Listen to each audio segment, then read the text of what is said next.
Hello everyone, in this video I'm going to show you how to fix if your Wi-Fi drivers is missing, and for that your Wi-Fi connection is not working properly. So first you just need to go to the search bar and search for view network connection, and you'll find this view network connection option. First of all, you have to know the name of your Wi-Fi driver. So right click on it, go to properties. You can see this is the driver of your PC currently. This is the driver for me, Realtek and wireless LAN. Now, if I go to search bar and search for device manager, after opening the device manager, you can find the option of network adapters. Now here, if I expand this, as you can see, I have the driver here.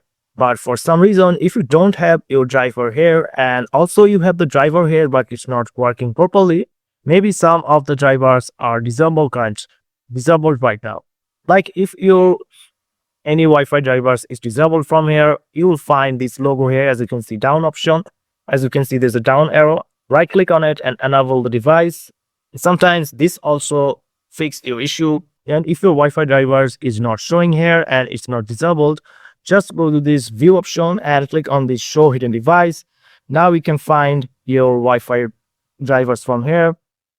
And as you can see, it's still showing the driver here. Now you can enable it, and after enabling it, and if you restart your PC, it's still not working, the last method you can do is go to this update driver option, click on browse my computer for drivers. Let me pick from a list of available, and now just choose the show compatible hardware and select the driver from here and click next.